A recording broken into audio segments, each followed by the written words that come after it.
and let's talk first to Nathalie Goulet in Normandy. She's a senator from Normandy and vice chair of the Foreign Affairs Committee. Nathalie, good evening to you. Good evening. Thank you very much. So do you think Donald Trump is this victory is indeed a boost for Marine Le Pen? Well, listen to you, it was like a nightmare, you know. I didn't recognize my country, but at the same time,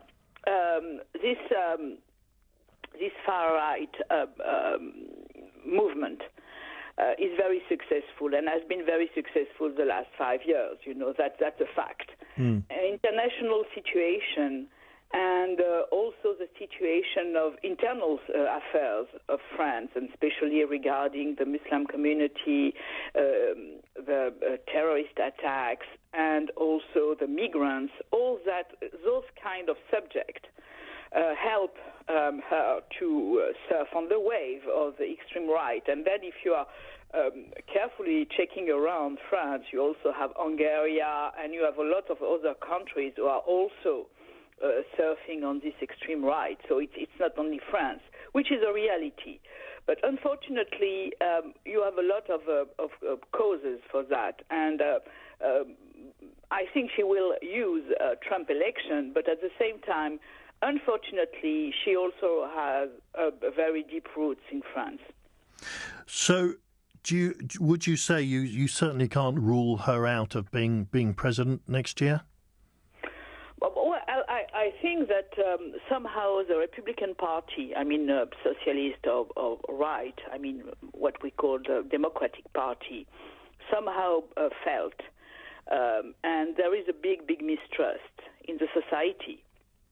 And she's right to use the same argument, but I hope that the French people are going to wake up soon and realize that it's not an option.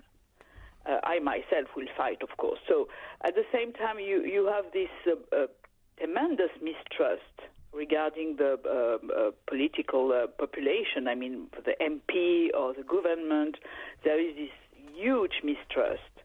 And so everything is good to bring them some water to their will. You know, it's like a snowball.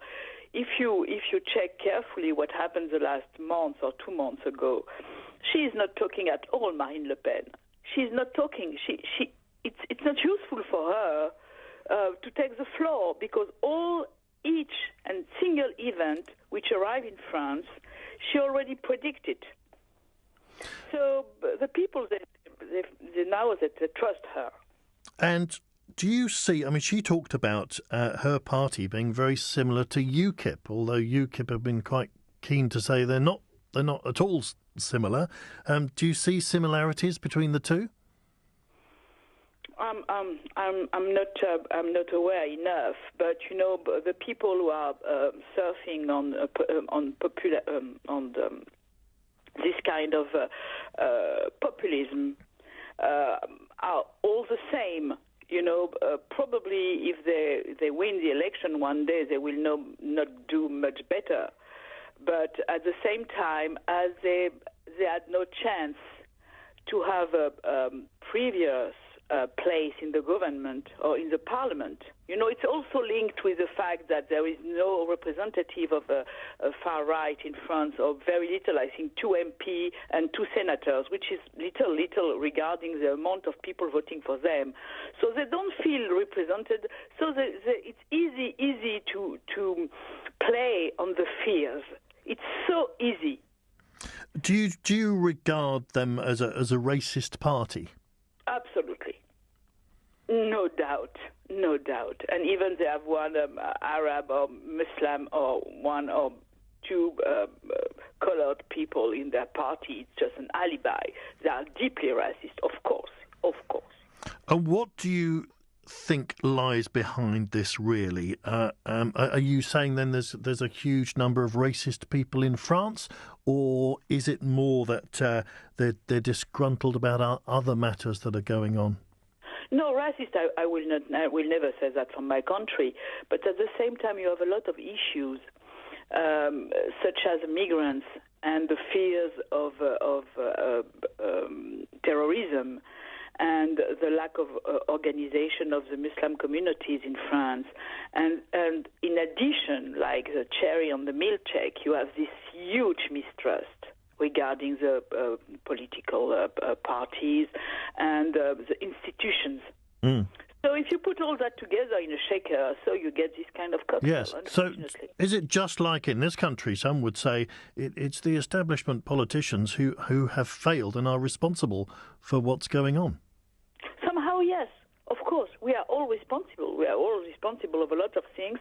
And I think that, some politician some years ago used to play with the National Front, to increase their level or their capacity or their results, just to be an alternative as a democratic party against extreme right.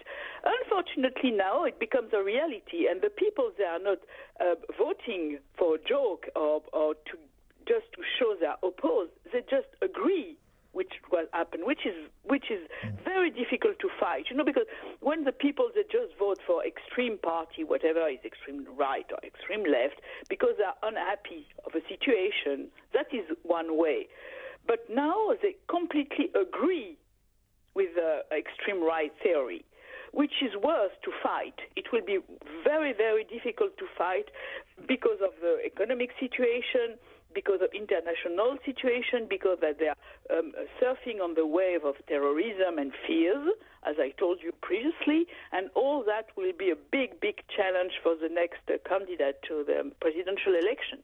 How much of this is about the EU, do you think? Is it popular to